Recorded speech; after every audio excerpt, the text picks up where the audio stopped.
Assalamualaikum warahmatullahi wabarakatuh. Nama saya Fida Kuroto Aini dari kelas 11 APL 3. Kali ini saya akan menjelaskan contoh-contoh perilaku yang mencerminkan kesadaran beriman pada kitab-kitab Allah dan juga beriman kepada Al-Quran. Contoh perilaku yang mencerminkan kesadaran beriman pada kitab-kitab Allah yang pertama adalah agama.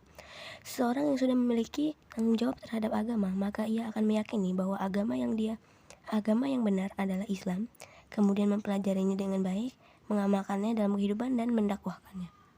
Yang kedua adalah untuk diri sendiri.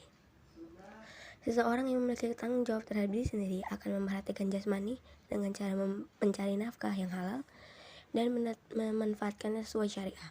Selain itu, dia juga akan menjauhkan diri dari perbuatan dosa dan perbuatan yang merusak fisik, seperti mengonsumsi narkoba atau minuman beralkohol.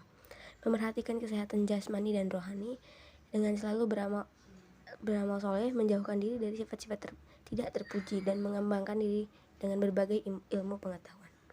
Yang ketiga adalah keluarga. Seseorang yang sudah memiliki tanggung jawab terhadap keluarga akan mengerti segala kewajibannya baik sebagai ayah, ibu, suami, istri, atau seorang anak, sehingga terhindar dari panasnya api neraka. Yang keempat adalah masyarakat. Seseorang yang sudah memiliki tanggung jawab terhadap masyarakat akan timbul sikap peduli untuk mengajak berbuat baik dan mencegah perbuatan yang munkar. Yang kelima adalah profesi. Seseorang yang sudah memiliki tanggung jawab terhadap profesinya akan memiliki keikhlasan dan menyelesaikan tugas-tugas yang diembannya. Yang keenam adalah bangsa dan negara. Seorang yang sudah memiliki tanggung jawab terhadap bangsa dan negaranya akan timbul semangat untuk memajukan bangsa sebagai wujud pengabdian kepada Allah Subhanahu wa Ta'ala, sehingga menjadi bangsa yang maju. Bangsa yang maju adalah bangsa yang dapat mandiri dan terbebas dari tekanan pihak manapun dan akan menjadikan bangsa yang memiliki martabat di tengah-tengah pergaulan antar bangsa. Iman kepada Al-Quran. Kata Al-Quran adalah sebutan atau nama bagi wahyu Allah Subhanahu wa Ta'ala yang diberikan pada Nabi Muhammad SAW. Quran Surat Asy-Syura ayat 7. Melalui perantara malaikat Jibril atau Ruhul Amin, Quran di Quran Surat Asy-Syura ayat 192-194. Al-Quran adalah qalamullah. Al-Quran diturunkan secara bertahap, yaitu selama kurang lebih 23 tahun, tepatnya 22 tahun, 2 bulan, dan 22 hari. Ayat pertama yang diturunkan adalah Al-Alaq ayat 1-5, yaitu pada saat Nabi Muhammad SAW di Gua Hiro, Makkah pada tanggal 17 Ramadan. Ada dua pendapat tentang ayat terakhir yang diturunkan Allah Subhanahu wa Ta'ala kepada Nabi Muhammad SAW.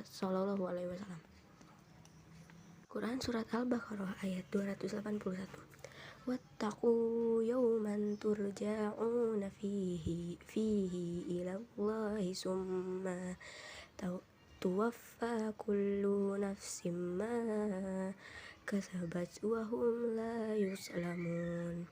Dan takutlah pada hari ketika kamu semua dikembalikan kepada Allah. Kemudian setiap orang diberi balasan yang sempurna sesuai dengan apa yang telah dia lakukan, dan mereka tidak dirugikan. Kedua adalah surat Al-Maidah ayat ketiga. Al-yawma akmaltu lakum dinakum wa atmamtu alaikum ni'mati wa raditu lakumul Islam madina. Artinya, pada hari ini telah aku sempurnakan agamamu untukmu, dan aku cukupkan nikmatku bagimu, dan telah aku ridhoi Islam sebagai agamamu. Pendapat ini didasari oleh keterangan Ibnu Abbas dan Abu Muhammad As-Sudi bahwa ayat 3 surat Al-Maidah ini turun ketika Nabi Muhammad SAW sedang melaksanakan haji wada tanggal 9 Zulhijjah tahun 10 Hijriah.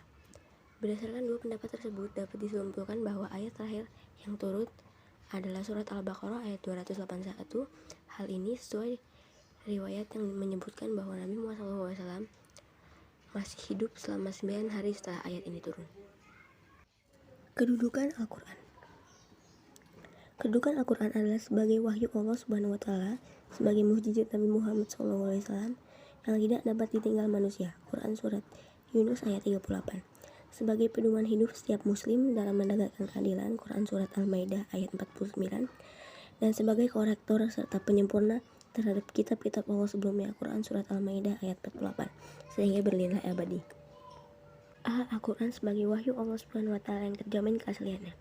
Melalui Al-Quran Allah Subhanahu wa taala menyampaikan maksud dari tujuannya mengenai keberadaan alam semesta ini, termasuk manusia dan makhluk lain.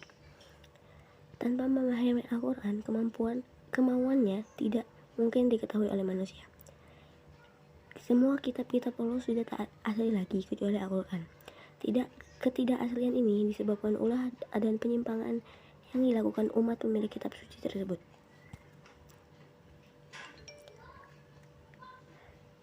B.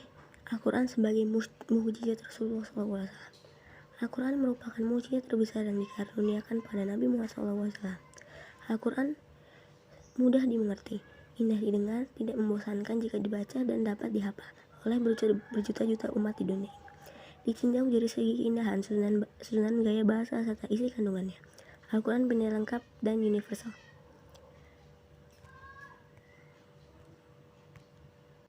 Al-Quran sebagai pedoman hidup. Al-Quran merupakan petunjuk dan pedoman hidup yang membawa kebahagiaan dunia dan akhirat bagi seluruh umat manusia sampai akhir zaman. Isi dan kandungan mencakup segala hal yang diperlukan oleh manusia, akidah, ibadah, akhlak, dan muamalah. Ajaran dalam Al-Quran senantiasa dipelihara kebenaran dan kemurniannya oleh Allah Subhanahu wa taala. D adalah Al-Quran sebagai korektor dan penyempurna. Al-Quran membenarkan, melengkapi, mengoreksi, dan menjelaskan kitab-kitab Allah Subhanahu wa taala yang terdahulu tentang ajaran yang belum sempurna dan telah diubah atau dipalsukan oleh manusia. Berikut contoh-contoh koreksi yang dikemukakan oleh Al-Quran.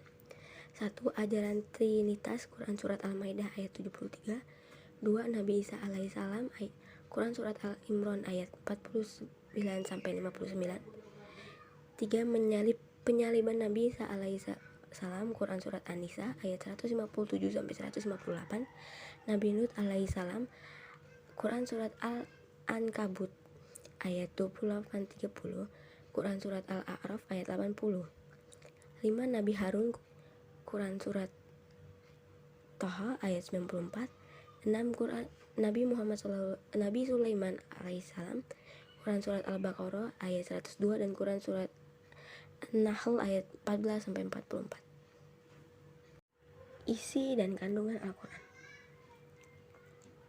Al-Quran diturunkan sebagai pedoman hidup bagi mereka yang ingin mencapai kehidupan bahagia di dunia dan akhirat. Ajaran Al-Quran begitu luas dan mencakup seluruh aspek kehidupan. Hanya sayangnya tidak banyak umat Islam yang mengamalkan Al-Quran, sehingga hidup mereka menjadi gagal dan sengsara. Secara garis besar, isi Al-Quran mencakup akidah dan keimanan, ibadah, akhlak, muamalah, syariah, tarikh, kisah-kisah, tazkirah, peringatan, dan dasar-dasar pengembangan ilmu pengetahuan. Segitu saja yang dapat saya sampaikan. Terima kasih. Mohon maaf bila ada salah kata. Wassalamualaikum warahmatullahi wabarakatuh.